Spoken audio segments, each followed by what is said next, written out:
This is Kenny Omega. We're listening to One Nation Radio.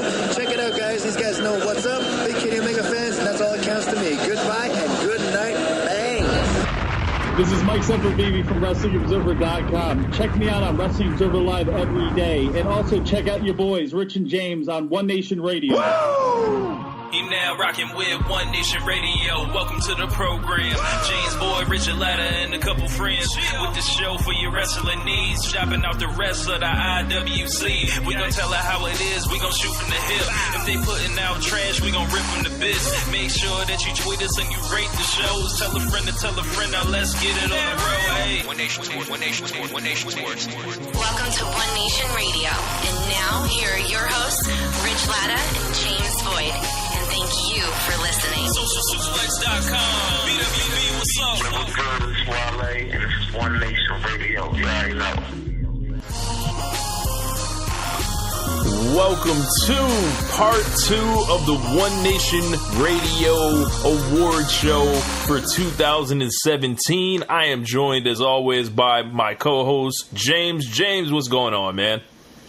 Not too much. Just proud to be the opening act for Wrestle Kingdom 12 this year. That's all. Just really happy. Yep. So we're recording this on January 3rd. It actually worked out last time to do it in 2 parts perfect because we had a lot to discuss. We had a lot to shit on, and we definitely had a lot to praise as well. So your impressions of the first show, James, I know you haven't listened back to it yet, but when we were doing it, what did you think? Well, I thought that, it was a solid, 4-star effort, but, that was December 31st, but now, it's about to be January 4th in the Tokyo Dome, so I think we're about to give like a 6.5-star effort, 5-star effort, so I think we're off on the right setting, so, Yeah, man. So we did 10 awards last time, and we're going to do the other 10 now. So we've got plenty of controversial stuff to get to, so why not start right here? The first award for day 2 of the show, it is the Vince Russo Who Booked This Shit Award. And this was formerly known as the WCW Booking Committee Who Booked This Shit Award. But, we just decided to go all the way with it. So, yeah. Oh, and also, specifically the WCW stuff that we were talking about was a lot of the Russo stuff. And it's like, well, that man was bad at both spots, at both places. So let's fully incorporate the fact that wherever he's been a net negative everywhere he's been. So it's like a lifetime achievement award for him. And also given what happened in the news of wrestling news this year, where he's filing a restraining order on Jim Cornette, and then we definitely finna name something bad after you. Yes, because we're down with Cornette, and Cornette's down with us, and we got pictures to prove it. So yeah. So our nominees for the Who Booked This Shit Award, there was a lot of bad booking this year. So the nominees are: James Ellsworth wins the first ever women's Money in the Bank ladder match for Carmella. Jinder Mahal wins the WWE title after being 13-80, including 8-17 on TV and pay-per-view before his title shot. Randy Orton burns down Bray Wyatt's sister's gravesite for a face turn. Babyface Roman Reigns commits multiple felonies in an attempt to murder Braun Strowman, as James would say, all because he lost a match fair and square. The Survivor Series main event in the Styles versus Owens feud. James, I know exactly where I'm going, but I'll throw it to you. Oh man, there's a lot of really high marks there, and by high marks I mean pure shit. I think it's funny how I think I'm the one that wrote these out, and almost every single one had to be explained in 1 or 2 sentences, right? But but there's one that sticks out that's the Survivor Series main event. It was that's all it needs is a few words that explains everything. I don't even have to go into detail about that. Right. I don't know, man. I think I'm gonna go off the board. I don't think this one is gonna be the number one, but because I'm pretty sure I know what number one's gonna be for most people. But for me, I'm gonna go with the whole burn down the gravesite thing. I just don't at the time, is one of the most memorable things like that happened all year. Until it's like, then it happens, and then like the next week you're like, oh my god, like, okay, so this is double turn, right? And then you find out like, oh nah, Babyface commit arson. I'm like, holy shit. And it also ties into after everything's all settled to start the Shane thing for AJ Styles. He says like he should be like, Randy, I had to jump through who's to get my title shot back. I had to do this, that, and the third. John Cena, he just shows up and gets title shot because of Daniel Bryan and the Bellas. Like Randy Orton should be behind bars. Like it's yeah. It was like the first real screwball weird thing they did of the year. So like that sort of set the tone for all the other stuff. So like I'm gonna go with that one. Alrighty. Y'all been waiting for it. I've been building it up.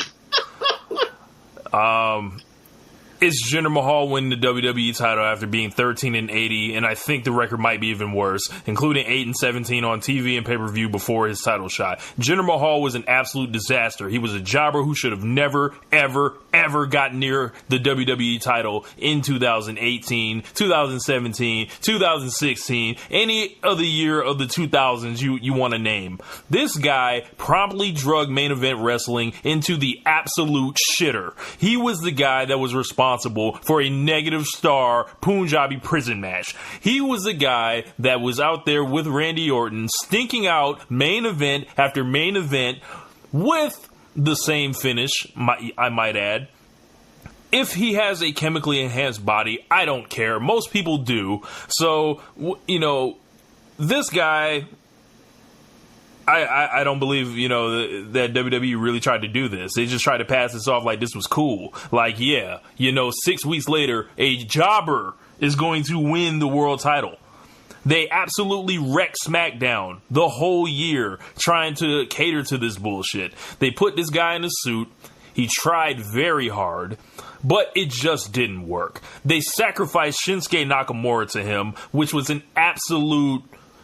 Like, Nakamura didn't come over here for this. Like, nope. This guy showed up the day after WrestleMania with the entrance, and the reaction of a god. Now, when Nakamura comes out, does it feel that way? He was pretty damaged by working with Jinder Mahal. Jinder Mahal went over all these guys in successive fashion on the lead up to that title shot. One week he was beating Mojo Rawley. He pinned AJ Styles another week. He pinned Sami Zayn. And it was just like, they're not really going to do this, are they? But then they fucking did it. And the worst thing about it was all these troll assholes that made this shit possible. They cheered a meme to life, essentially. And, the guy Jinder Mahal was a dude who was an absolute joke his entire career, James. And then they made him the WWE champion. Fuck what everything else is about. They literally picked dudes for this shit. But at least make it seem like it's competitive at all. Like, yeah, Vince McMahon just walked up and just pointed this dude out. This was an absolute disaster, not only from the wrestling, but they obviously didn't draw a dime in India. The ratings went in the tank, and then they took the belt off him. Thank the Lord for AJ Styles, who was also marginalized by this because he was stuck in the mid-card all year with the United States title that no one really cared about. And this came directly after AJ Styles takes a civilian to a 4-star match at WrestleMania, has the WWE match of the year, and is the MVP. And then they're like, never mind all that. We're going to put this belt on this guy, Jinder Mahal, who has never, ever had a great match. Not once, James. Not once. And yeah, never drawn a dime. Never did anything. They tried with the presentation, but even they didn't believe it. Because for a while, they weren't even putting him in the main events on pay-per-view. They were just letting this guy stink it out and seeing how pissed off people could get about it. And it wasn't Jinder Mahal that a lot of people were pissed at. It was the company the whole time. So it was not only, a ridiculous issue that just burned up the year. It created conversation, no doubt. But you have to listen to what people are saying. And I think they eventually got the picture, because that's why, James, correct me if I'm wrong, but Jinder Mahal was he was the guy that headlined the show in India, right? Yeah. And then he jobbed the fuck out to Triple H. Yeah. Because they knew. They knew the whole time, and it was a sick joke just to fuck with us all. Who booked this bullshit? I'm done. Okay.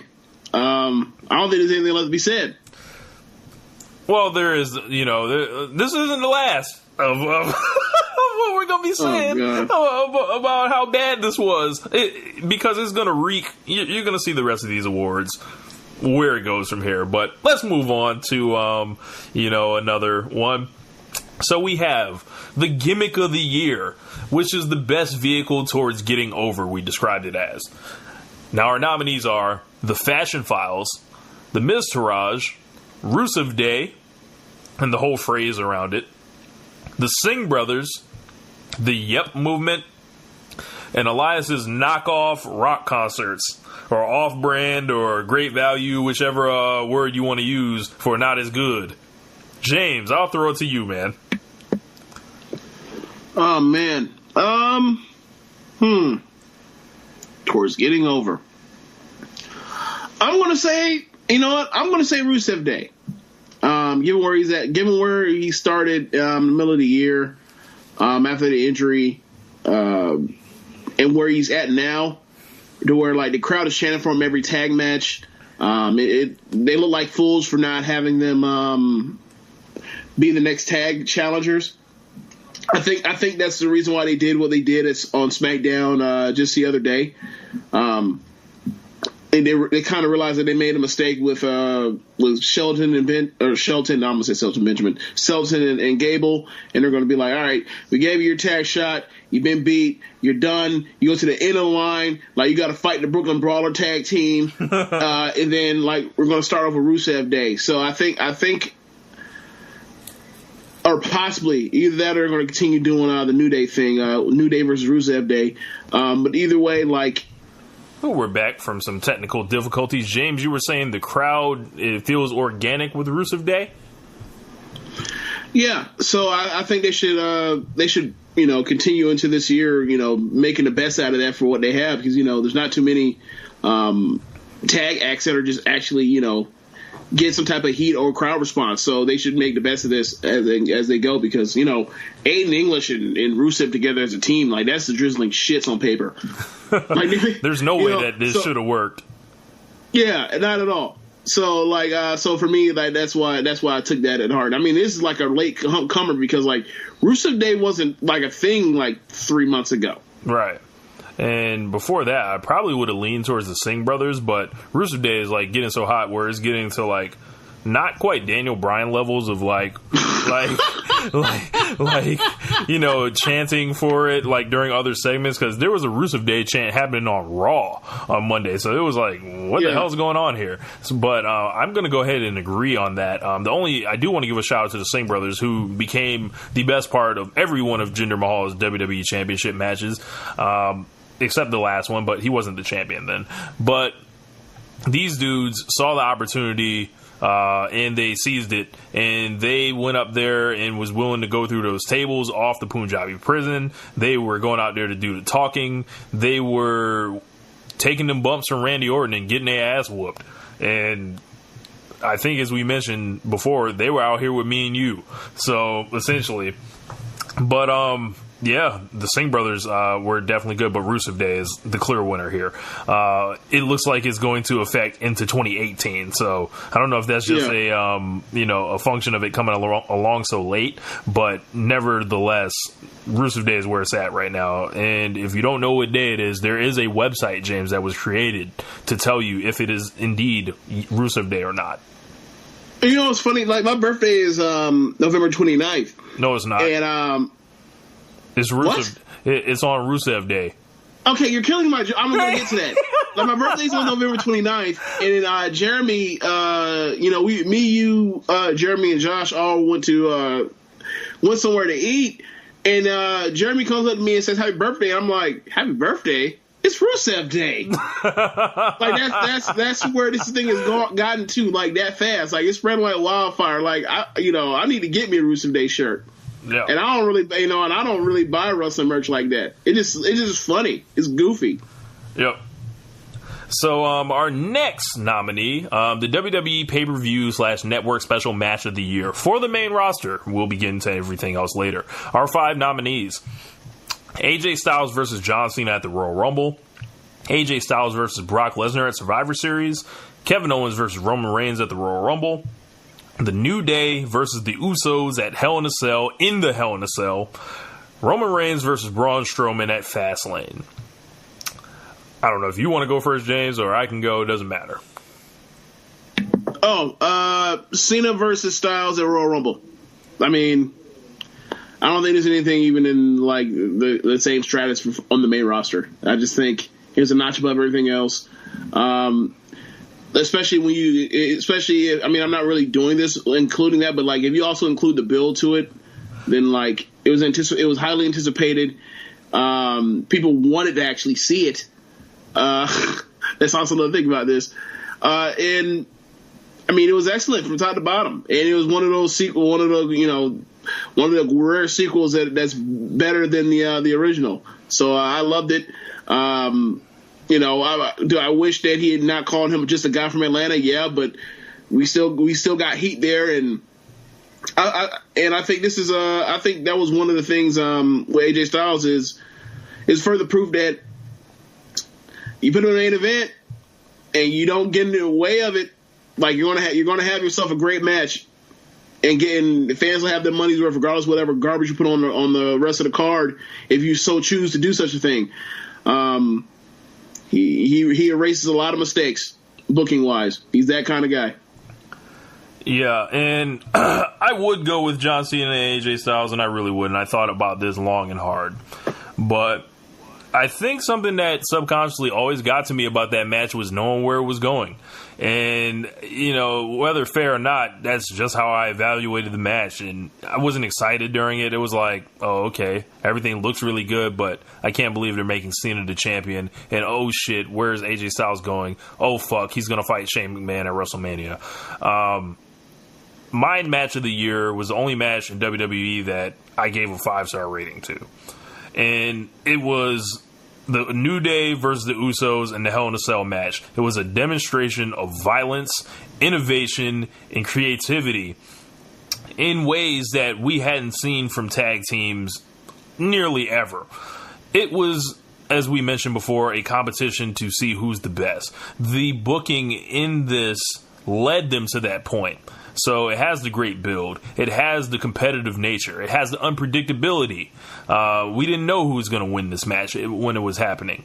And the New Day and the Usos literally had, as James mentioned, like, I don't know any tag team rivalry, let alone one between, people of color or anything like that, that's been on this level ever. You can come to me with that TLC noise if you want. I'm going to tell you to get out of the time machine. So it's like the Usos and the New Day for me in the Hell in a Cell, and it might be controversial to some people, but to me it's not. Like, these guys, and this wasn't just like, you talk about sequels as well, this was their 5th match, James, and I think it was better than all of them that they had previously than that. But yeah, Usos and New Day is going to be my pick on that.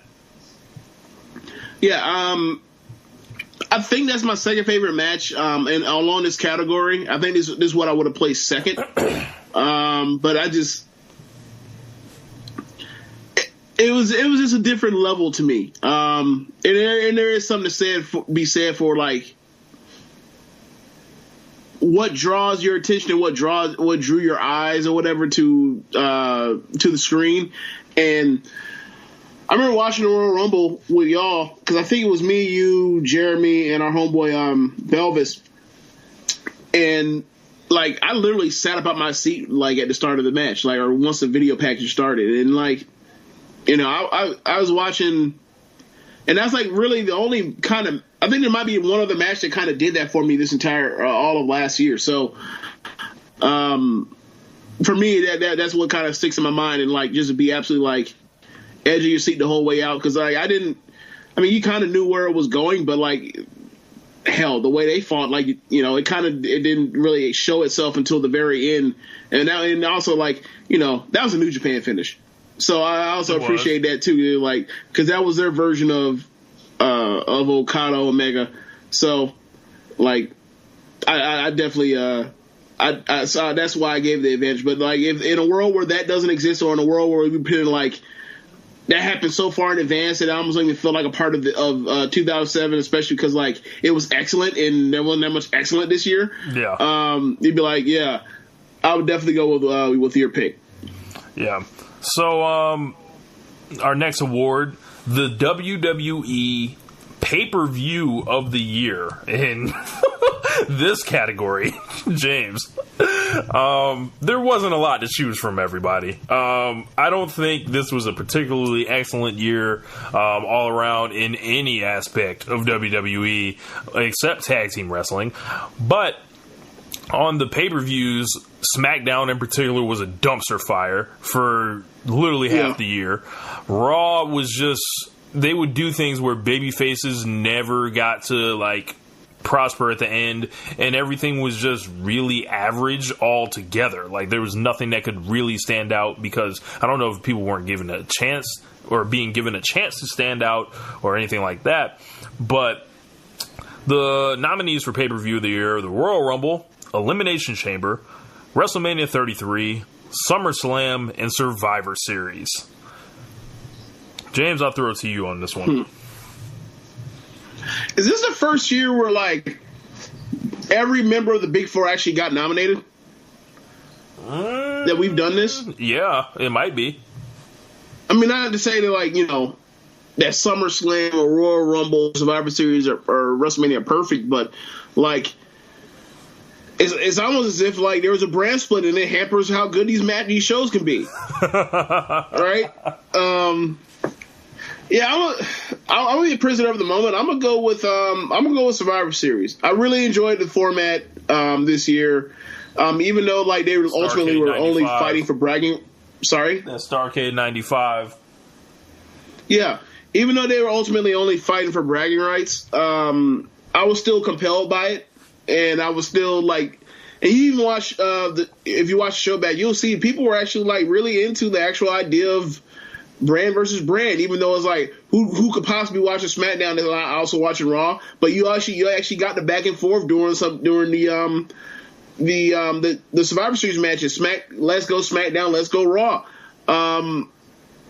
and you know, like, they did a lot of good stuff on that thing. Like, I actually watched over today. I rewatched AJ versus Lesnar for the first time, and like that match is better on rewatch than it is originally, because I mean, I'm sure you like, we talked about this. When you watched it originally, you're thinking, okay, like, AJ's a champion, but given what they've done the last few months with it, or the last so many months with the WWE title, this might just be a con job. It's a bait and switch. Like, we want Jinder to be a champion.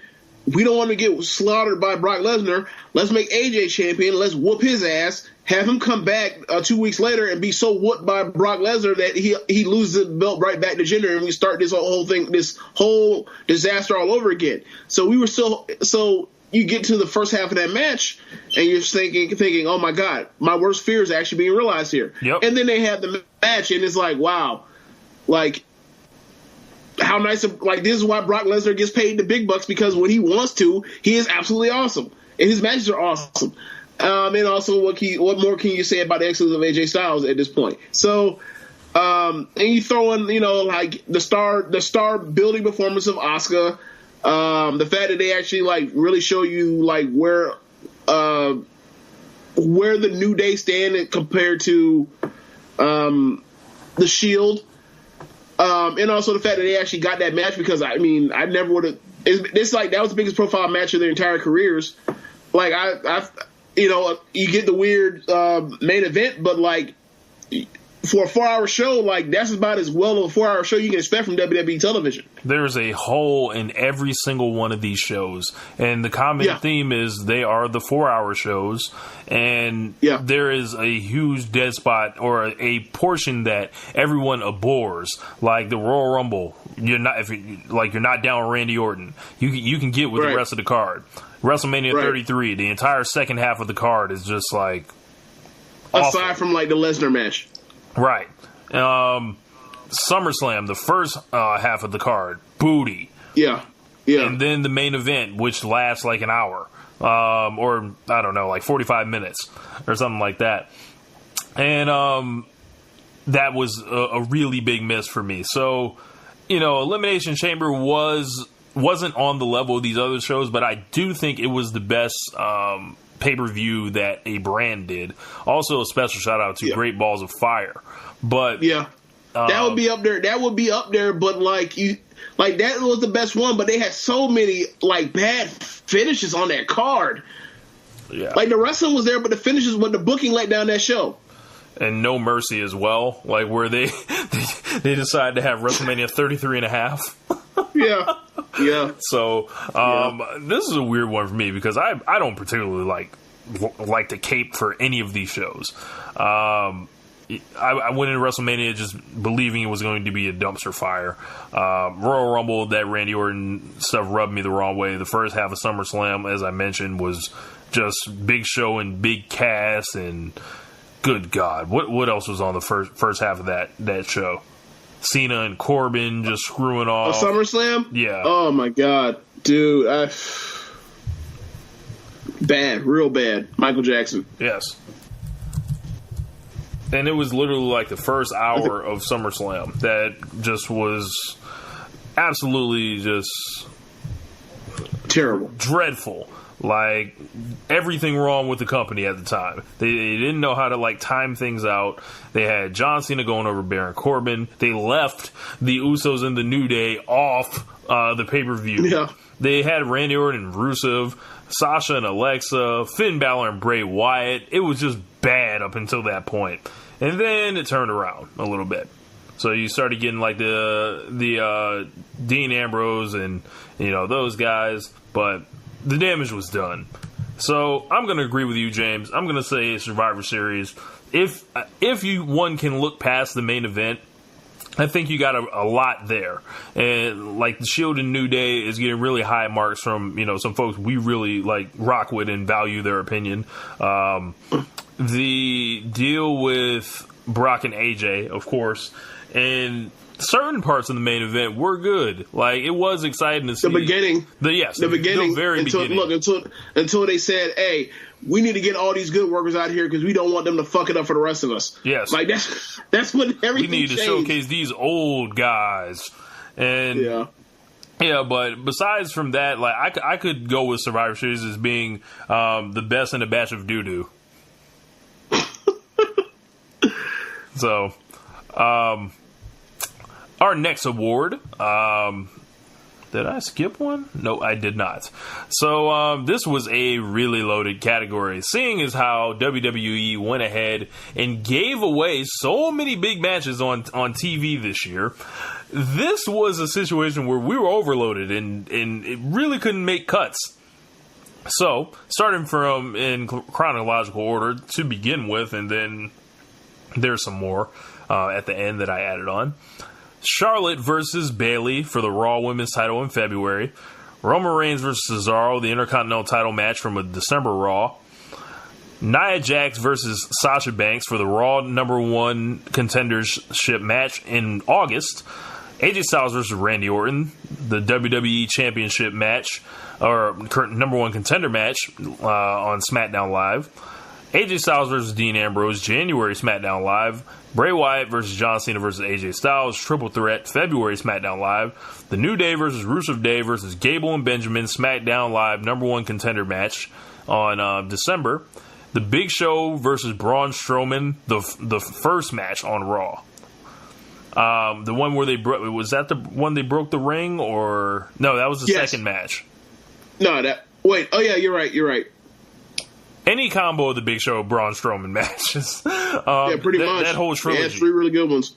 So, and John Cena versus Jason Jordan on Monday Night Raw. Finn Balor versus The Miz versus Seth Rollins for the Intercontinental title. Finn Balor versus Roman Reigns. And Roman Reigns versus Seth Rollins. That is a very deep category. Those matches are going to, like we got to 5 easy in our match of the year for pay-per-view stuff. TV was not that simple. So I'll throw it to you, James.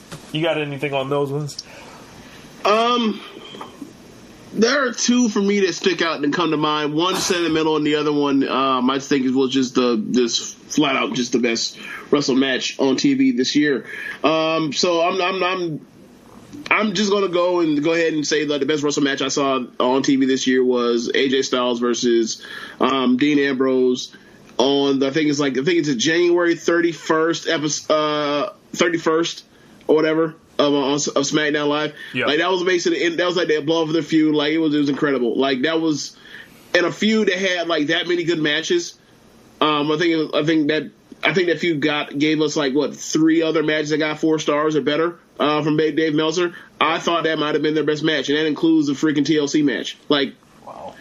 It was one of those things where you see you always hear about guys working the roads and going to towns and doing house shows together, working on their matches and figuring stuff out, and then the evolution of a feud where you get a storytelling in, and you get the reversals of moves and everything, and it was a TV show, but that was almost like their blow up, the final, it was the end of it. AJ, we are now moving Dean Ambrose from the main event title picture, SmackDown. Thank you for being the guy to bring the belt over to SmackDown, and thanks for being in the main event feud and helping AJ reach this level, a champion. But it's time to move on, and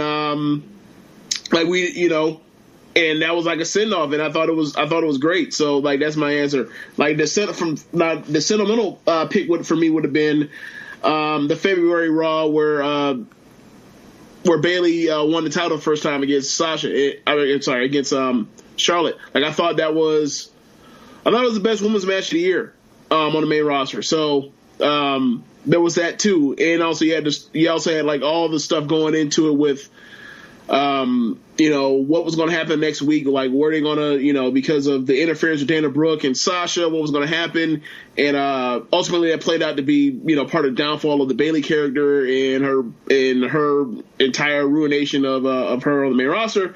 But at the time, I thought it was pretty damn cool, and especially for something that seemed like it was destined to be at a WrestleMania, and they decided to pull the trigger early. And she was over like Rover, and then every fucking thing changed after that. But that's neither here nor there.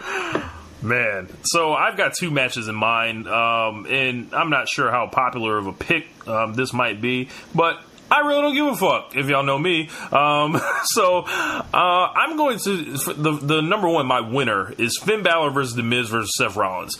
That was a fast-paced 22-minute triple threat in the main event of Raw for the Intercontinental Championship that I enjoyed thoroughly. I watched Roman Reigns and Seth Rollins the other day. That was really good as well. But Balor and Miz and Rollins put together something special there. My second match will be John Cena versus Jason Jordan. It was the moment where I realized, hey, this guy, Jason Jordan, he has a whack-ass gimmick. It might be doing him a disservice, but when the bell rings, I think you got to respect this guy. And putting him in there with Cena was Cena going, against the young veteran. This was in the middle of the Roman Reigns feud, and Roman Reigns also had a good match with Jason Jordan as well. And Jordan was on that was the second match. He also had wrestled Finn Balor the week before, so he was on a little roll. Definitely Jordan was one of the better TV performers of the year. Definitely want to give love. Definitely want to give love to AJ Styles and Randy Orton for the number one contendership match in March, because that should have probably been the WrestleMania match for the WWE Championship. You can have Randy Orton win it, whatever. Bring AJ Styles there and do it. But they decided to put Bray Wyatt and his fat body in there and start putting bugs on the mat and shit. But I don't know. I feel like I'm going to change my my vote, but I'm not going to do that. AJ Styles and Randy Orton was great. But yeah, I'm going to go ahead and stick with Finn Balor versus Miz versus Seth Rollins for my TV match of the year. Okay. But there was a lot to enjoy on television. And then we didn't even talk about Nakamura and Cena and Nakamura and Orton and, any other big main events they just decided to give away on a whim, like the triple threat. There was also Usos New Day match that was on SmackDown that was great too. Yep. There was Samoa Joe, Roman Reigns, and Braun Strowman in a triple threat leading up to SummerSlam. They, just blew through matches like no one was watching. Like, it was really puzzling, especially with how bad they struggled on pay-per-view this year. But yeah, that's gonna wrap it up for that category. The next category is the non-main roster match of the year. So we have some nominees on here, and this one was tough as well because James wanted to nominate every Kairi Sane match under the sun. Okay, here you go. Look, did they deserve to be on there or not? I mean, there was we had to cut down.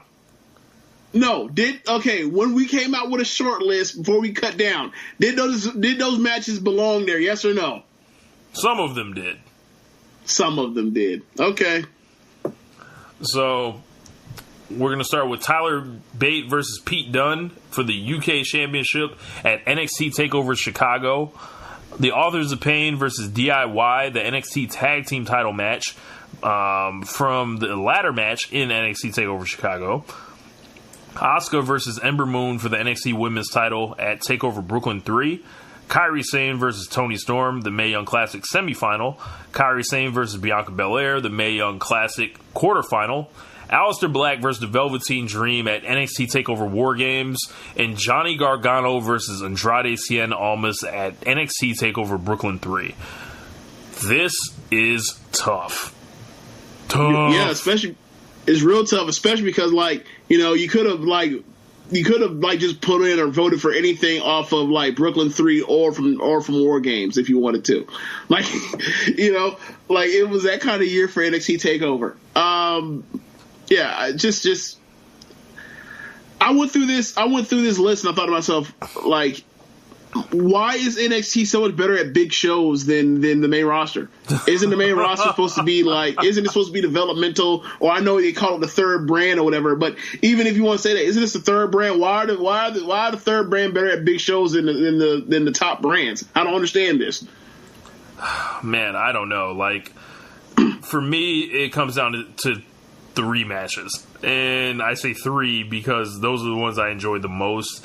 And okay. I'm going to try to rank them. So number 3, this is going to sound crazy to some folks, but Tyler Bate versus Pete Dunne at the UK title match. It was insane. It was nuts. Really? Yes, it was nuts and everything like that.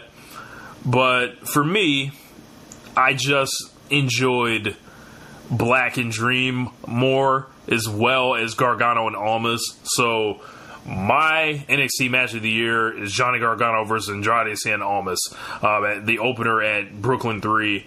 I was absolutely blown away from that match. When I think of blowaway wrestling, that's it. Not that Bate and Dunne isn't. It's just I felt like it edged it out just a little bit for me. And I'm literally comparing, if this is a 100% scale, right, that they're doing, I'm looking at a 95, a 94, and a 92 right now. So, and then Aleister Black and Velveteen Dream, for me, I enjoyed it so much because it was such a coming out party for the Velveteen Dream, a guy that I've been rooting for since, Tough Enough, essentially. And to see him nail this character, and to me, he's the top overall prospect in developmental right now. To put him in there with Aleister Black, a guy that's such a veteran, and for him to take that responsibility to take this young dude and make him, that will forever be on Aleister Black's record. But I'm going to go with Gargano and Almas here. Okay. Wow, I didn't think I was going to be the one that's going to go down on a or be down on a Gargano match. Go figure.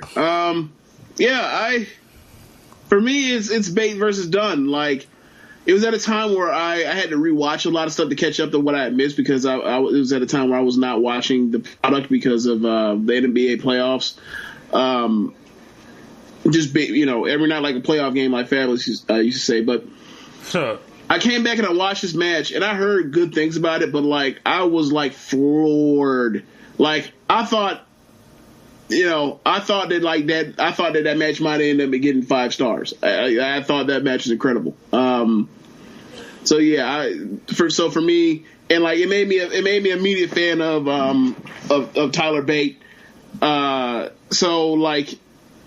Immediately for me, and there were so many spots in that match that like I didn't know you were allowed to do that inside of a WWE ring, right? I didn't know. I thought that Vince would call security out and drag you and escort you out of the building. What the hell are you doing here, pal?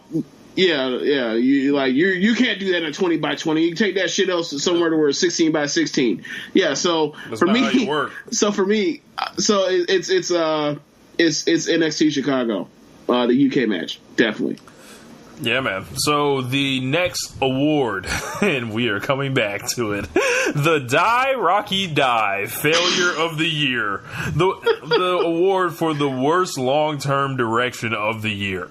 So, boy, oh boy. Jinder Mahal as WWE Champion, Shinsuke Nakamura's time on the main roster, WrestleMania 33's WWE title match, Baron Corbin and Carmella as the Money in the Bank contract holders, 205 Live, the women's divisions, Jason Jordan being revealed to be Kurt Angle's son.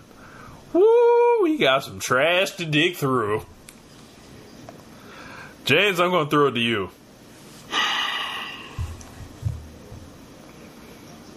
I mean, it's got to be Jinder, right? Yep. I mean, you can talk about all the damage of what they did with the women's rosters, where like they moved Charlotte to SmackDown and they put her on ice for 3-4 months. You can talk about how they had Carmella be the women's Money in the Bank, like by having her not actually win it herself. In the fact that they've done nothing with her since then and beat her like a drum. We could talk about how Alexa Bliss has basically like completely killed the division, like she's Bret Hart 97.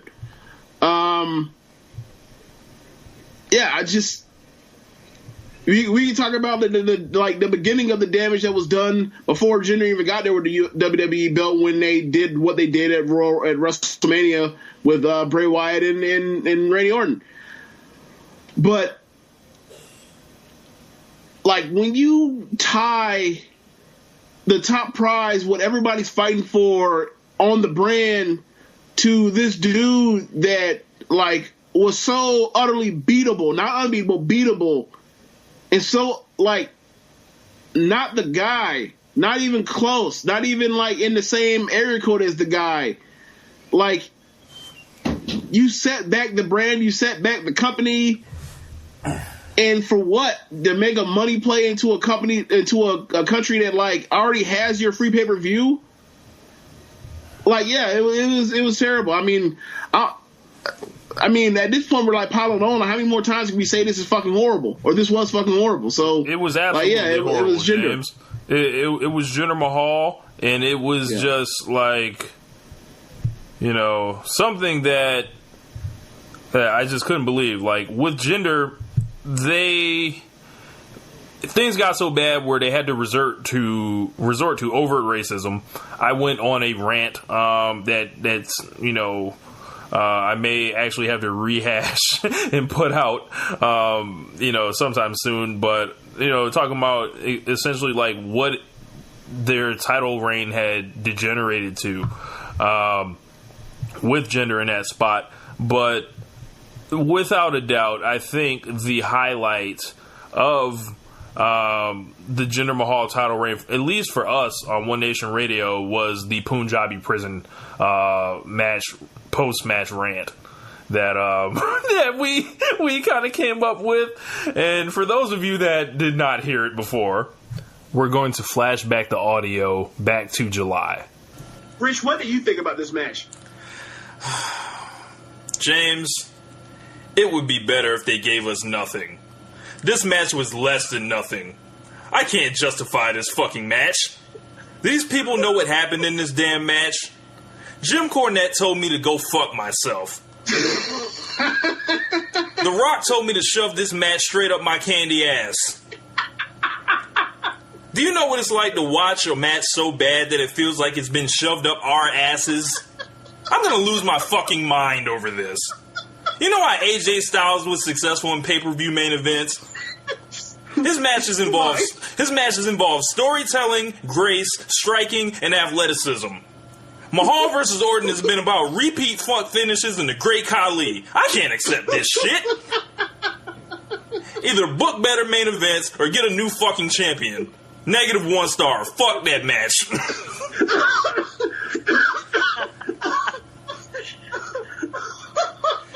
Oh my.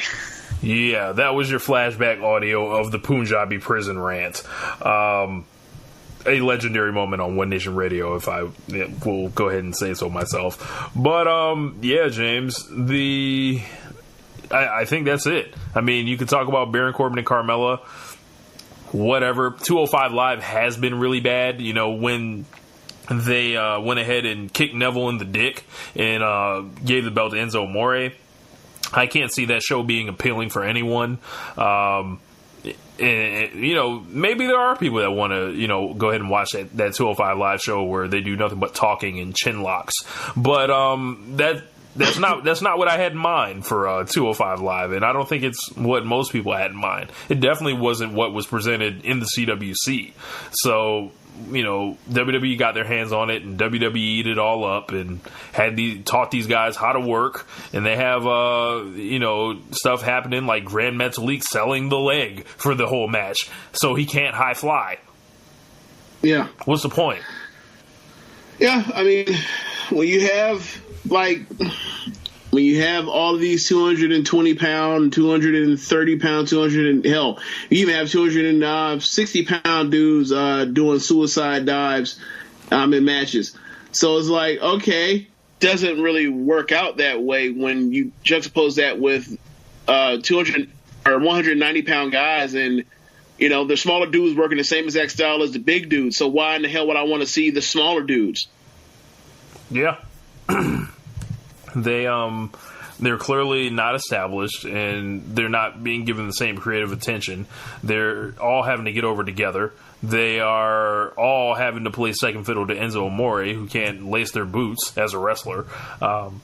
They've decided to turn 205 Live into the interview hour, where they put Enzo in most segments, at least from what I hear. So, but yeah, none of it is touching Jinder Mahal as the WWE champion. That's by far the worst creative decision of this decade, maybe of this century. Of the decade? Damn. Century. Wow. Yeah, so moving on to more positive moments. In some cases, others not so much. But the single top moment of the year award, and this was an award we introduced last year, I believe. Charlotte and Ric Flair's embrace in Charlotte, North Carolina, and that was after Ric Flair essentially beat death. AJ Styles and Finn Balor doing the Too Sweet at TLC. Dean Ambrose and Seth Rollins reuniting. Randy Orton hitting his pose after burning down Bray Wyatt's sister's gravesite. Yes, it was the best thing and the worst thing at the same damn time. Braun Strowman flipping over an ambulance containing Roman Reigns. Ooh, that was great. The Usos versus the New Day rap battle and the Festival of Friendship. This is like a really deep category because there was some sentimental stuff, there was just some absolute incredible stuff, there was jaw-dropping stuff, and then there was really cool stuff. All right, so James, what was your single top moment of the year? Yeah, I'm going to go with Charlotte running into Ric Flair's arms in Charlotte after winning the SmackDown Women's title. I thought it was beautiful. I thought it was great. I thought it was something that was very, very moving and very emotionally heartfelt. Like, and I it kind of messed me up was I found out later that actually Charlotte knew that Ric Flair was there. I thought, given how awkward it kind of was and everything, that it was actually a real life shoot, kind of like what happened with the women finding out from Stephanie that there's going to be a Women's Royal Rumble. But anyway, they played it up so well that I thought it was legitimate. I thought it was a legitimate thing, and I thought it was great. I thought it was one of the best moments that I've seen out of WWE as far as a feel-good moment in, like, I don't know, since Daniel Bryan won the WWF title. Good God. WWE title. Yeah. So I thought it was really cool. Really cool. All right, and in one sense, James, I agree. That was the moment of the year. If you're just straight talking about, like, feel-good stuff and just seeing, like, wow, this is, like, gripping emotionally. But if you are savage like myself, and many folks around us that populate our Twitter timelines and also our group, the Wrestling Squared Circle, it had to be Braun Strowman flipping over an ambulance containing Roman Reigns. Weeks after he retired The Undertaker, Roman Reigns was a smug dick that everyone was just hoping bad things would happen to him. And what could happen worse than Braun Strowman flipping over and almost mauling this guy? And, just a couple weeks after, he got booed for 10 minutes straight on national television. And it was euphoria. It was euphoric. It was just an absolute moment I will never forget. And possibly the moment that launched Strowman to his stardom. Yeah, and it was also, like, cathartic in a way because, like, if I remember correctly, he quote unquote retires The Undertaker. He does the whole thing where he goes out there and he stalls, and then he says, and gets all the bad things in the world said to him, and then he says, "It's my yard," like a smug prick, and then he shows up the next week and he's about to give, actually, after being a smug prick to us on TV, he comes back next week and he's going to give like a toned down, I guess they're trying to book him as a good guy again. Go back against that, against pushing up. He's a prick now to being like, oh, he's a good guy. Kind of like, and then like immediately like, nah, you don't even get a chance to that. Move out of the way, Michael Cole. Catch these hands. Yes. Literally catch these hands. And like just the fact that like it kept going and going and like it reached stages of like ridiculousness and like everybody like disliked that guy so much that like everyone was perfectly fine with it. It's like, one, you're this dude that's been overpushed for what, 3-4 years, whatever. I've lost count at this point. Like since 2014, he's been overpushed. Since the show broke up, he just retired. Like the last, kind of like the last living legend of the Attitude Era, right? I mean, you're still I guess there's still Triple H there because it's always the game. But you get my point. Yeah, like the last, like truly universally beloved character of that era. Maybe the only one because people have their issues with Shawn from back in the day still.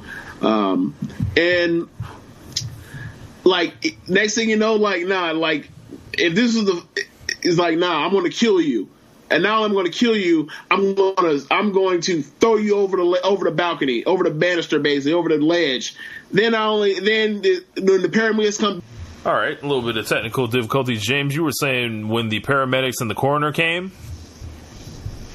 Yeah, when they came to come scrape him up off the I guess off of the concrete because he was street pizza, like, and like it's almost like, yeah, forget that part, forget forget your health, forget your life, and then also like forget these fuckers for trying to save you too.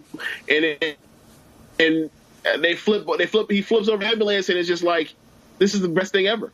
Yes.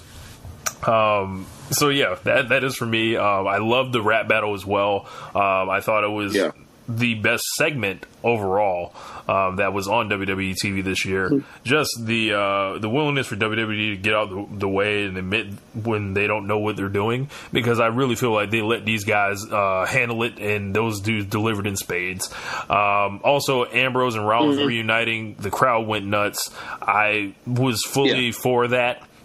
And then they had to turn it, to involve Roman Reigns and then make it all, hey, we have T-shirts and, it's a corporate money grab and all that. But before that, when it was just Rollins and Ambrose, these guys come back together, that was pretty cool. Also, everything on this list is pretty cool. The Festival of Friendship, happened really early in the year, so it kind of gets lost in this stuff. But the Too Sweet was also a good thing when,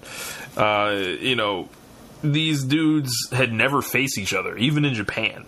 That was their first ever one-on-one meeting. It was like the two leaders of the Bullet Club, and it's like, wow, that was pretty cool. And but yeah, I'm definitely going with Strowman flipping over to Ambulance in a tie with Charlotte and Ric Flair's embrace, because Ric Flair, to say it lightly, in some circles, in most circles, is a cultural icon. This guy came back from the dead, essentially, or near death, and then was back in his town, essentially, with his daughter when she wins the championship. The first time anyone's ever seen him. You can't really top that. You can't script that, either. It's not like WWE was like, hey, Rick, we're going to have you, we're going to have your kidneys shut down and have you go in the hospital for a couple weeks and then come back out of it. Nah, that was real life. They got blended with that. Yeah. But another part about it is he almost died. He almost died throughout the entire thing, and then he had to relearn how to walk just weeks before coming out in front of everybody in North Carolina. And it's also one of those things where with WWE, because they're jackasses, they rarely ever let the person from their hometown actually win, and so it was also that part of that too. There was only 2 instances this year that I can think of where somebody from their hometown won, and that was one of them. And that made it even more sweet, just in front of hometown, in front of Charlotte, North Carolina, where Ric Flair has been billed from, and literally, carried half of North American wrestling, American wrestling, for almost 2 decades. That's from there, this happens. I thought it was just great. I thought it was for as much bad stuff that happened this year in WWE, stuff like that kind of makes me think I'll keep giving this stupid genre of entertainment another chance after chance after chance because of stuff like that. Yeah. So our next category, one of the rare occurrences throughout WWE this year, the success of the year. This is something WWE did well and that fans appreciated. The tag team divisions, the Mae Young Classic, the new Survivor Series format, hopefully it's a thing, Braun Strowman, his rise, in multi-man matches. So, James, I'll throw it to you on this one. As much as I love Survivor Series format and how much I thought it was the pay-per-view of the year, how much I love tag team wrestling this year, it has to be Braun, right? He is a guy that somebody that they put a push behind, and it is pretty much worked along pretty much at the speed that they wanted to go, and it worked out. And now this dude's a huge star, and he's been able to even absorb some of the bad stuff they've done to him, when they had nothing for him at WrestleMania, or when they beat him at the Andre Memorial Battle Royal, or he loses his first really big pay-per-view match. He's right along the way because they've done so many good things with him along the way that there's kind of a goodwill there, and people aren't even tripping on the fact that he's not some super great worker. Even the people that are really into wrestling nerds we are, we appreciate the fact that there's something to be said about there's just a big gigantic guy that comes out here and mauls the hell out of you and gets to do cool stuff, and show these like freakish, like cartoonish, like feats of strength from time to time, and no sell stuff. Like, there's something special about the fact that like this dude is actually like a real live like wrestler, and like in the sense of like being able to get you to suspend disbelief because of how awesome he is. Like, that's what wrestling's all about. So like for me, it's Strowman. Yeah, and the tag team divisions were at their zenith, I believe, this year, but James is right. Braun Strowman is those guys don't grow on trees. He's super athletic. Nope. He has a grasp for the business. He has an idea of who he is already so early into his career, and I feel like he's going to be around for as long as he wants. It's a little bit like 7-footers in the NBA, and he's going to be a guy that they'll always be able to put him opposite of Roman Reigns, and he was the guy that, you know, WWE was essentially waiting to come along to either be the dance partner for Reigns or to basically be the guy to get rid of Kane, Big Show, and Mark Henry, to assume all their roles in one. And this guy, as James mentioned, he's never going to get confused for being the best wrestler, but he is, like, you trust him in those moments. Like, if you put him in there with a Seth Rollins, if you put him in there with almost anyone, he's going to deliver and stay true to his style. So definitely he is the success of the year. They tried with the Mae Young Classic. I don't think it got the top level success that they may have been looking for, but as an overall package of what they did, I feel like people will appreciate that years down the line. Like, I don't think it's gonna be something we're gonna have to look back on like, hey, that was really cool, like what they did.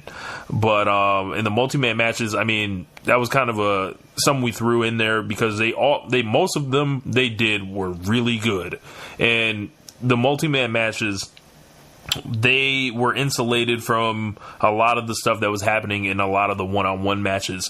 With the multi-man, this could even be tag teams. This could be a triple threat. This could be a 5-way. Chances are it's going to be good. But yep. Yeah, I don't know if you want to say a word or two about the Mae Young Classic, James. Yeah, I mean, I loved it personally. It was an introduction to a lot of people that I just had never seen before, and like from a storytelling perspective, it got over every single person that it wanted to get over. Like Piper Niven first match, like beating Santana Garrett, that was a risk. It paid off. Yeah. Like by the time she has that match where she gets eliminated with Toni Storm, like. You're fully bought into like, yeah, this woman given like she literally is like the Nia saying like she's not like most of the girls, especially on WWE's roster, and you believe that like she could one day actually be on the main roster in matches, splashing the hell out of people. Toni Storm, I just love her character. Like she might be my favorite women's wrestler right now, not named Asuka.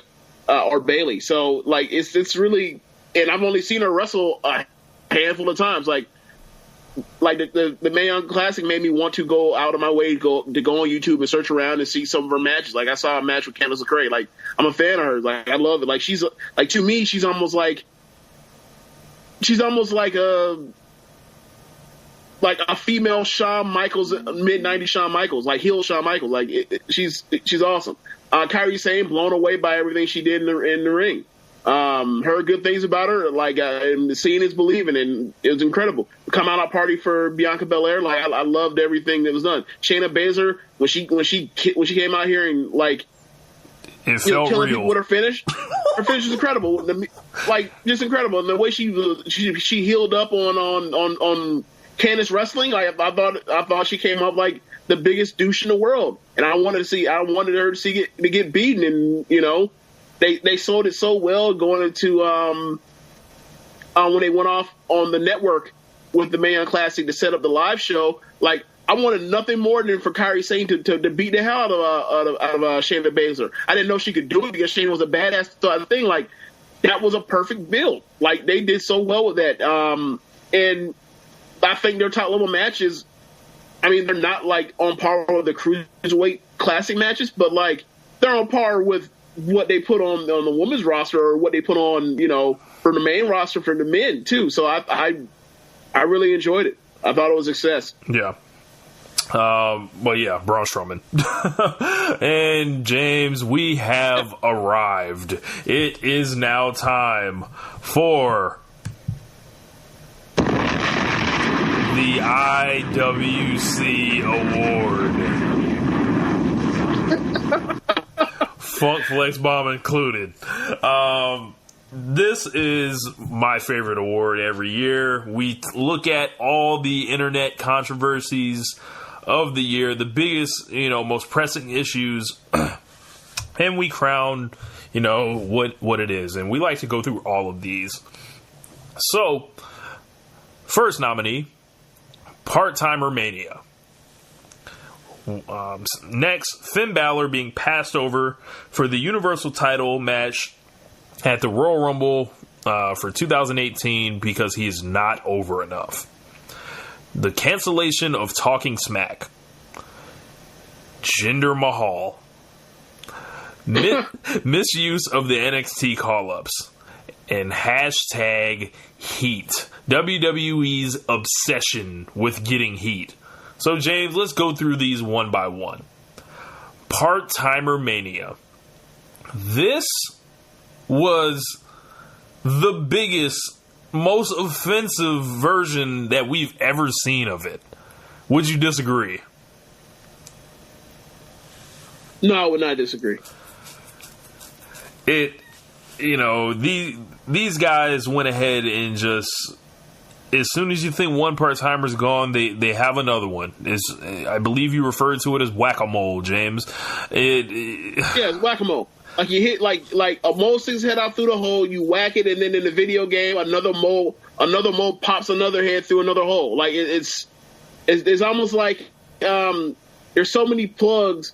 There's so many, like once you plug up one hole in the boat, another part of the boat springs a leak. Yep. And you're constantly like just fighting to stay afloat over all this bullshit. And they want you to tread water or to drown. Yep. We had Goldberg and Brock Lesnar literally wrestling for the Universal Championship. Kevin Owens being sacrificed. Triple H insisting that he comes out and has a slow, boring, crowd-killing 27-minute match in the middle of WrestleMania for the second year in a row. This time he wasn't on last, thankfully. They brought back Kurt Angle to start wrestling, even though Kurt Angle looks like he shouldn't even be, like he can't even walk correctly. Right. Shane McMahon dancing all up in the videos as you've described. Man, this is I hate everything about it, James. It was just like, it became clear to me at WrestleMania 29 that this was going to be a problem. I never imagined it would just like continue to go on this long. Well, get ready. Yeah, because they're about to do it again. It looks like we're going back to the trap. So we're about to do it again. I don't know what to tell you. Yeah. So, yeah. Up next, Finn Balor being passed over for the Universal title match at the Royal Rumble because he's not over enough. Now, James, would you be kind enough to remind everyone what happened to Finn Balor over the last couple months? Okay, so he comes back from the night after WrestleMania 33, and he is thrown into a 5-way almost immediately. Was that the first pay-per-view back for him? I think it was. Yeah, he gets thrown into the 5-way and he gets pinned, even though there were 3 other guys to take the pin. Keep in mind, this is the returning Universal Champion that never coming back to win back the title he never lost. Right? Simple story, really short and sweet. So that happens. He gets pinned. Okay, cool. So what do they do next? They put him in the ring with the Drifter, a guy that can't work to save his life, a guy that at that point was a bottom of the card jobber, essentially. That was a heel. They're on TV. the feud was so poorly received that they never put it on pay-per-view. And also, like, they hit him. They almost give him another concussion, a second concussion on the year with the guitar. So that sucks. So they move on from there, and they put him out there with Bray Wyatt, a guy that has now 2013, summer 2013, summer of 14, summer of 15, summer of 16, summer of 17. He has a 4-year history of never getting anybody he ever feuds with over. He is a kiss of death. I've been saying, I said it to people now around the internet. I guess you want to say, like, the powers that be of the internet, like the Meltzers of the world, are finally acknowledging that this year that he's a kiss of death and nothing he ever does actually ever gets over or is ever received well. He ends up. Welcome to One Nation Radio in 2013 or 2014. Yeah. So he, so they have a feud. You know, you hear all that stuff going in. Well, they can't be that bad. You know, it's gonna be Bray Wyatt and Okay, so what's the feud over? They're having a feud over paint. Great. They have a feud over a dude in his gimmick. Cool. So the first one is is an okay match. The second one is actually a really good match. So props to him. But they're about to go into a third time, and the third time they're going to have Bray Wyatt play a woman, like dress up in I don't know if it's drag or he had a shroud over his head, and they pitched up his voice to sound like a woman. I can't believe I've ever. I don't think this sentence has ever been said. Luckily, he caught viral meningitis. Yes. Right. So then from there, he's put into the Survivor Series match. I'm sorry. He's actually from there. He's moved into with AJ Styles. He beats AJ Styles in one of the best matches of the year on the main roster. And he finally and they got him some goodwill and some momentum. Now that he's like back-to-back good pay-per-views in a row, get him on the right spot, get him in the right space finally, and we are now, get you the Survivor Series, give him a decent showing. No, they don't. They beat him like a geek, and then next thing you know,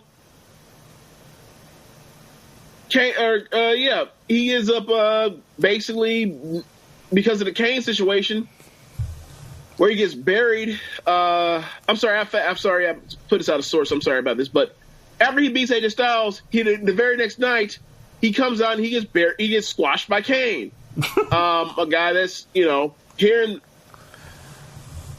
today, going tomorrow. A guy that's come and go. Makes no sense why he's even like getting this kind of push. Makes no sense at all, other than the fact he's 7 foot tall or whatever. So he suffers from that, and then you find word that Vince McMahon thinks that, like, after Survivor Series, there was like 10 pay-per-view or TVs before Royal Rumble. The WWE decided that he's not over enough to be able to even rehabilitate in those 10 weeks of TV for a title match, which is like ridiculous because like they made Jinder Mahal the number one contender for the SmackDown belt. And he was 13-80 in his last 93 matches before then. It was just mind-boggling and frustrating, and just spat in the face of the long-term booking, because all throughout the year, when Paul Heyman was cutting promos over the next challenger, whatever bum of the month that Brock Lesnar was going to F5 into oblivion and won F5, he will put over Finn Balor. Yep. Like, this was his spot for months, and they decided, nope, fuck it, not good enough, and it was their own doing. Yeah, it was a self-fulfilling prophecy, and this guy is one of the best big match wrestlers in the world, and they just have him doing things like fighting against the Miztourage and Elias, and just in positions that aren't befitting of his talents. If there was someone that wanted to go back to New Japan, he's definitely a candidate, just like almost everyone else that comes from New Japan at this rate, like Nakamura especially, which we'll get to in a little bit. But Yeah, that was really bad. The next one, Talking Smack's cancellation. This was something that happened back in July. So Talking Smack was the most organic WWE show on television from its existence until it was canceled. So you know what that means. WWE can't be having that shit. Something the fans like, something that's organic that they can't control. Oh no, we can't have any of that. This was the show where The Miz essentially rebirthed his career and got to almost to a superstar level again. And he, this show going away, it took away one more organic outlet that these guys had that people really enjoyed. I'm not sure, why they couldn't move 205 Live around, but they were obsessed with trying to establish 205 Live, and they were willing to, put Talking Smack on later at 11 p.m. And it's like, wow, that's a lot to have to watch. Like 3 hours and then the post show on the Tuesday.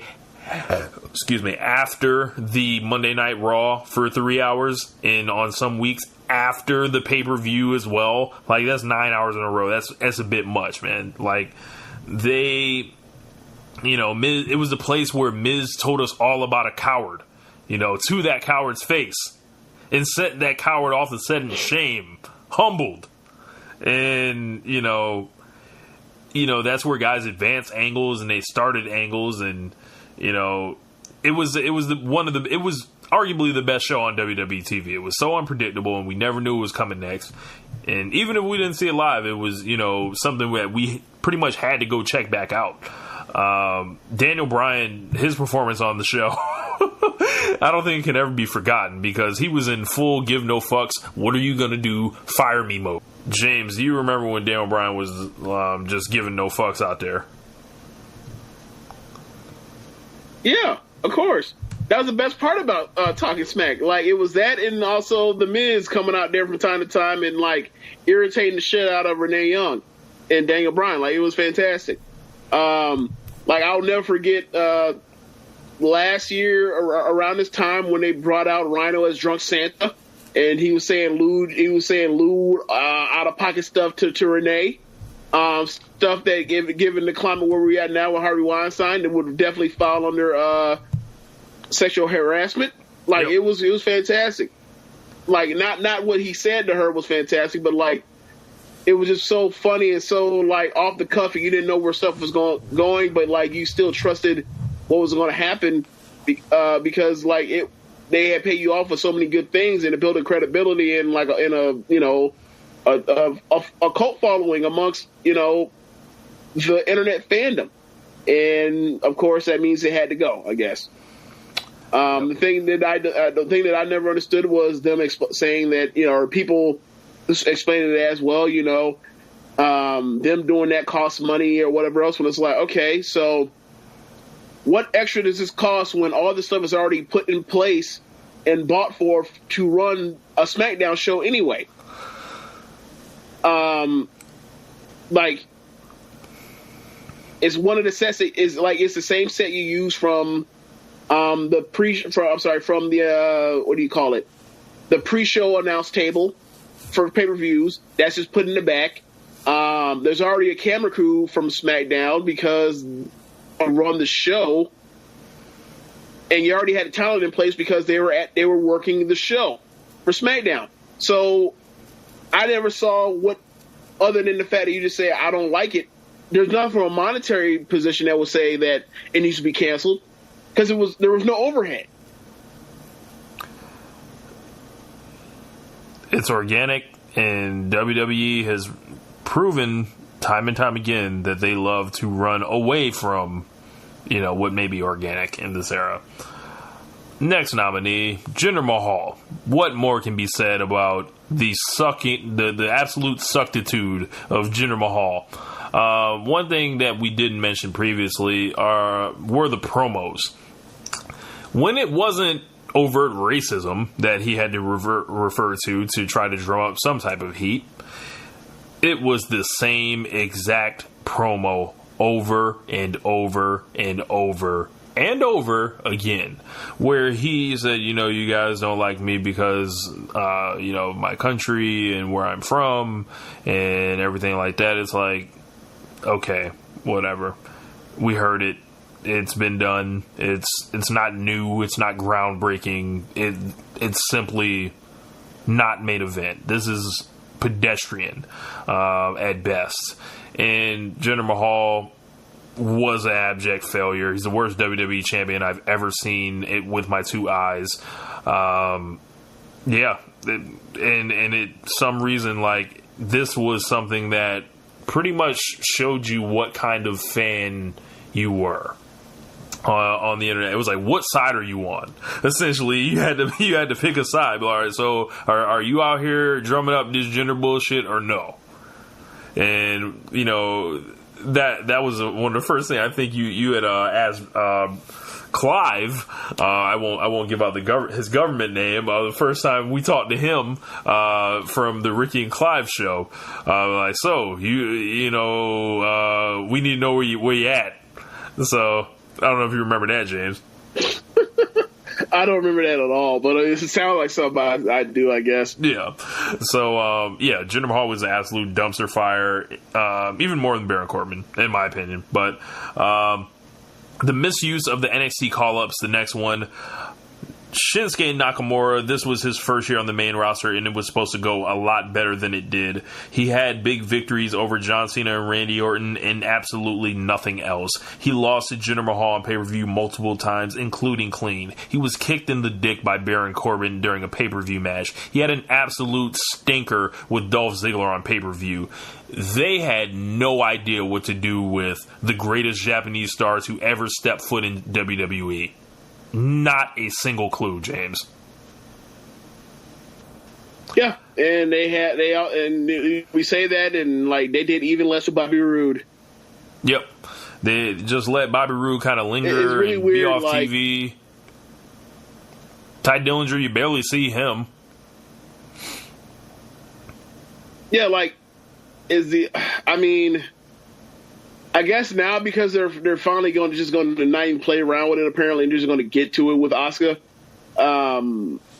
and also with Samoa Joe. Like, those are like the only two that that you'd be like, yep, even close to a thumbs up. Like the Revival, I mean that's kind of unfair to even say that they've screwed them yet, because like they've been injured and have been really unlucky.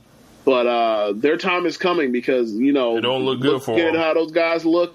If Shinsuke Nakamura and Bobby Roode, given how they look and how they work, and the success they've had on NXT as the singular draw for NXT on these tours, if that ain't enough, then I don't know what the hell is for two dudes that look like that in the main roster as tag team champions. Like, good luck. Yeah. The NXT call-ups too dark, too morose. Yeah.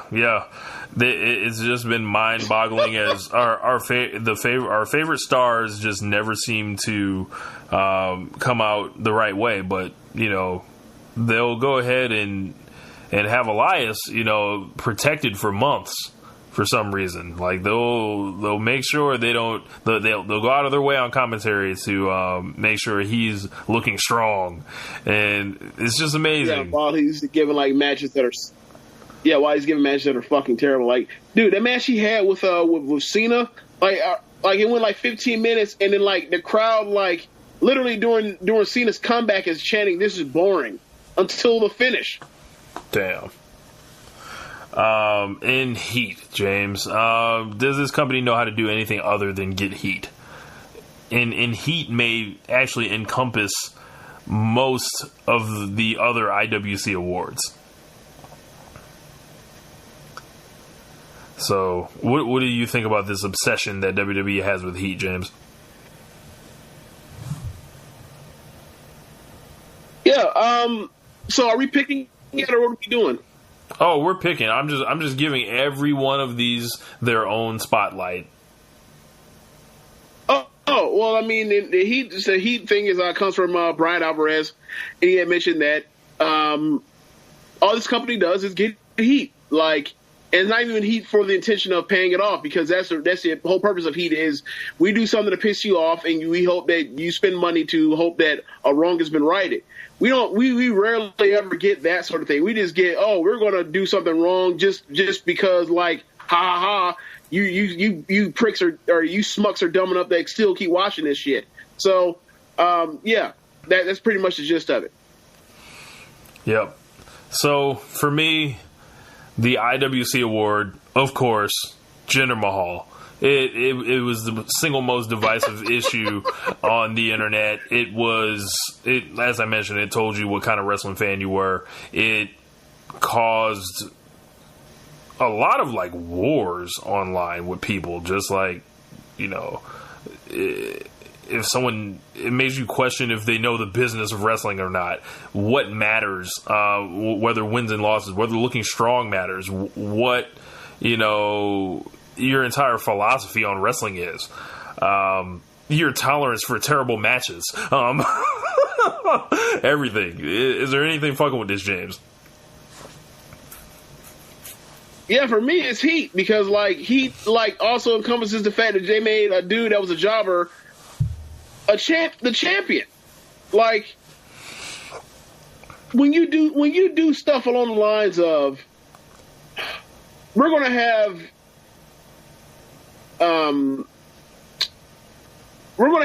this guy win a championship, lose it, or go through a million hoops to get back this thing he wants, and then he ultimately fails, and then he's stuck having to wrestle literally the boss, who's not an actual worker, on the biggest show of the year, and this dude is the number one guy on a brand.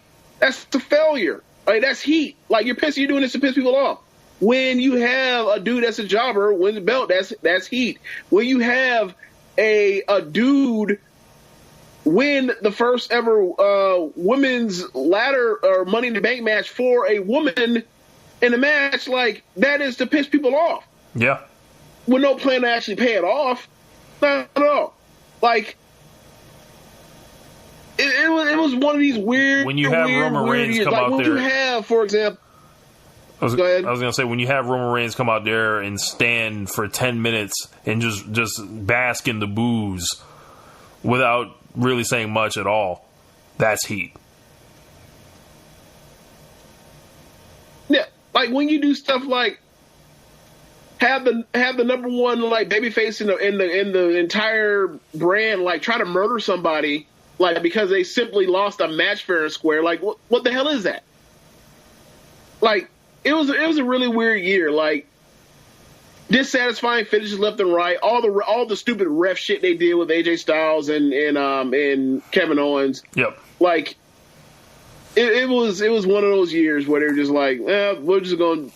Like, we're going to find our way to weasel our way out of every single finish in the book. Like, never mind the fact that, like, we should just not do these certain matches. Like, we'll do matches that we have no business doing because, like, those are matches that can actually draw attention to eyes to the product. We'll put it on free TV.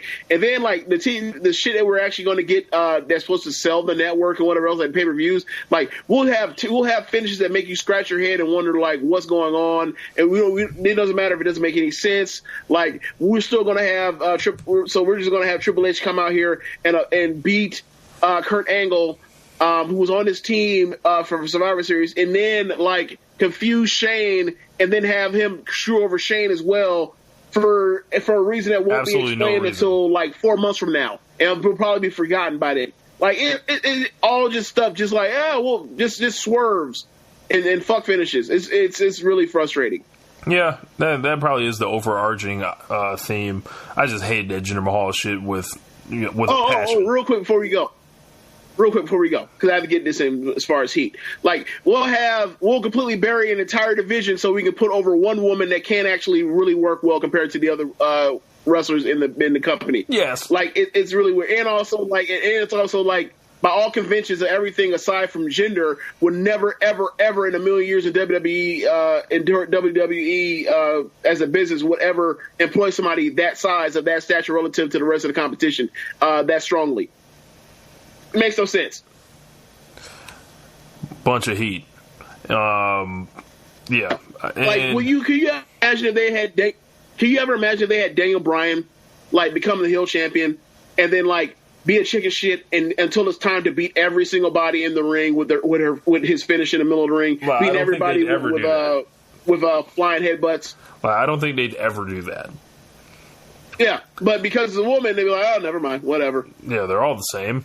And also, like, this ain't the Daniel Bryan of women. This is like the, I don't know. There aren't too many like mediocre small guys that ever make it to WWE, let alone like, you know, become a 4-time champion. Right. Yeah, 2017 was without a doubt the weakest year since we've started back watching in WWE. Luckily, I had New Japan to buffer it with, who I think had their greatest year I've ever seen in wrestling. So, this was a reflection of a lot of poor choices. As James mentioned, a lot of bad finishes on pay-per-view. Just not taking into consideration what people are actually looking for in wrestling right now. They have too often been worried about the concerns of just one man. And this was a year where we saw members of the company openly bickering with fans on Twitter. Y'all know what it is with me and Road Dogg on here. Anytime Road Dogg want to come get this work, we can do that. But people are openly, you know, beefing and bickering with fans and telling them to shut up and enjoy it. It's like, no, we can't enjoy it when you do this stuff. When you break these arbitrary rules that you set up, and the logic and everything that makes sense, and go against that, and then just say, well, just go with it. That's not how anything in any entertainment world, like medium, would ever work. So it's like, if you undo everything, you know what happens, James? Like, if your season 5 is like makes no sense anymore, you know what happens, James? We stop fucking watching. Yeah, we stop fucking watching the show. So like, I don't know if they think they're immune to that, because they're not. As you can see about the ratings that Simon just, you know, wrote about recently. What up, Simon? And I don't know. It was a strange year. Like, they, you know, were still making a bunch of money, and I guess that felt like a creative license to kill. And what they did was kill all our pay-per-view main events. They killed the logical booking. They killed good wrestling. They had a lot of wrestlers that were great wrestlers wrestling terrible wrestlers and trying to carry them to somewhere, you know, in the middle. But all it does is raise the ceiling of the lower wrestler a little bit and bring down the ceiling for the great wrestler a lot. And that's why we had so many 2- and 3-star matches this year, James. It was just so, like, they rarely let a Finn Balor get in there with an AJ Styles. We're not any closer to Seth Rollins versus AJ Styles, for example. I know they're on different brands, but I've talked about that match throughout the year. They barely got to, like, they didn't do Dolph Ziggler versus AJ Styles at all. They didn't give Shinsuke Nakamura anyone good to wrestle on pay-per-view. I would say whiffed so much. Yeah, I would say the perfect example of this year is, think of what Kevin Owens did in the ring, or his first 2 years in WWE, and then look at what he ended up having to do on pay-per-view this year, particularly after WrestleMania. Like, it's a gigantic drop-off in his quality of work that he had set forth. Like, that's concerning for a dude that's number 2 guy on a brand. Like, for you to have Roman Reigns be a consecutive 3-time main event for WrestleMania, have him, quote unquote, retire The Undertaker, for him to finish out the year being, what, I think 4-6 on pay-per-view, that's terrible. Like, that makes no sense. Like, stop pretending wins and losses don't matter. Stop pretending how you win and how you lose don't matter. Like, present the shit in the simple forms for people to understand. Stop trying to confuse or get over on your fans, or try to play games with your fans. Like, treat it with care, and people will enjoy it more, spend more money. Like, it's not that hard. Like, it will also be easier for them. I don't understand for the need for antagonistic standpoint or take with your fans. I don't get it. But this year, more than any other year, it felt like this was a gigantic scheming FU to the fans. Yeah. And last year was literally the reverse of that. Like, they were, to me, it was one of the best years WWE had ever in 2016. 2017 just wasn't that. And I'm not optimistic for 2018. I mean, they're starting with Braun Strowman versus Kane versus Lesnar in the main event at the Royal Rumble. And then AJ Styles is in a handicap match for the WWE title, which is strange. I'm actually writing a column about those two matches right now, which will be on Lords of Pain coming up in the next couple days or whatever. But this year, James, this year can go to fucking hell as far as I'm concerned in WWE. Like, it was just, there was too much that they asked us to just roll with for me without my spidey senses going off. Yeah, I'm with you. It's just, for me, it's just overrun with heat. Like, you can get, for those, and I've done this a few times, go over this year with the number of the champions this year, where think about Survivor Series. Think of how they had to switch up so many things because it was going to be heel versus every match was going to be heel versus heel. There was a spot where every single champion except for Naomi at one point were all bad guys. Yep. They're really into heat now, and the show suffers the fact that the babyface are supposed to be the protagonists of the show. You're supposed to live and die with everything, every up and down. But when they're so weak and they're booked so poorly, the answer to everything can't be, turn them heel, because then again, then you look at babyface roster and be like, all right, well, who the hell is supposed to cheer for? Are we supposed to all cheer for heels? This is a real problem. For Sami Zayn to get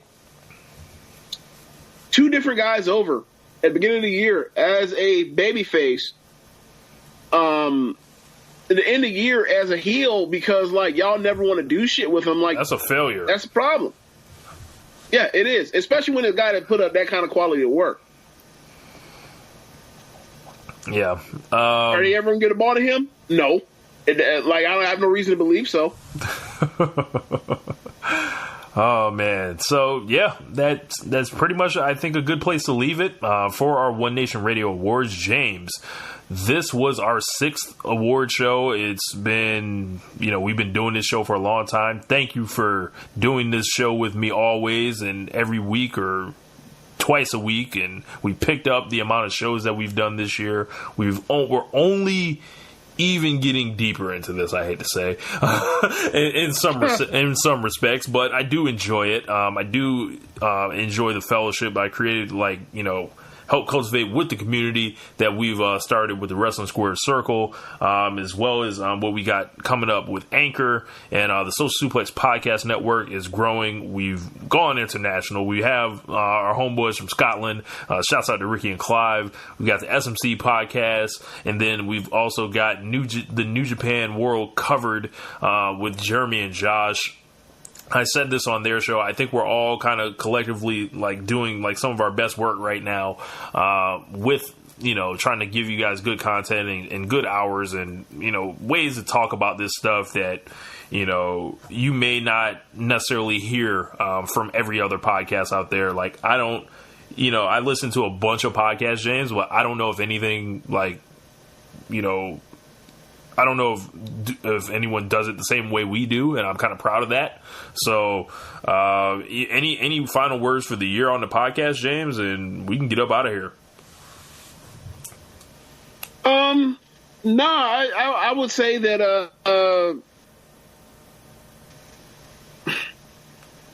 I would say I look forward to what's what's next to come for the Social Suplex Podcast Network and Social Suplex in general. And also, your career, what you're doing on Lords of Pain. So, I'm excited for that, and I'm also, like I said, like WWE does some really cool, like for all the stuff that they get wrong, they do some cool stuff, and their cool stuff makes you never want to quit on them. So like I'm also really excited for what holds at stake or what holds in place with the Women's Royal Rumble, and the fact that in like the possibility or probability or whatever you want to call it of Ronda Rousey coming in and the element that she can bring. Maybe we have ourselves a woman Brock Lesnar. So I'm really interested in to see like what happens in the future, and it seems like we might be on the verge of Johnny wrestling as NXT champion. So like I'm excited to see what this year holds. Regardless of whether it's good or bad, like we'll still be around to document it and to document it for history, as Matt Hardy says. So right. We'll be there. We'll be the watchers, if you will. So, at least look, if it's good, great. That means we had a good time, and we can talk about how awesome stuff was. And if it's bad, I guess it's great also, because then we get to trash it. Yeah. And when I first like pitched, doing this to James years ago, I always said like somebody has to be the new voices. Like eventually, like those that came before us and that were influenced by it, like either A, they're going to lose their influence, or B, they're going to stop doing it before we do. So that was our whole goal, to become a voice, in the wrestling community with this whole thing. And it seems like we're slow. We've had some detours, and we're slowly making our way towards that. And we thank you guys for rocking with us as much as you have. We love the interaction with everyone, and make sure you guys drop us some ratings and all that. It would help us out a great deal. But yeah, that's going to wrap up the show. That's going to wrap up 2017 in wrestling, and we look forward to 2018. So for James, this is Rich. Peace. Later.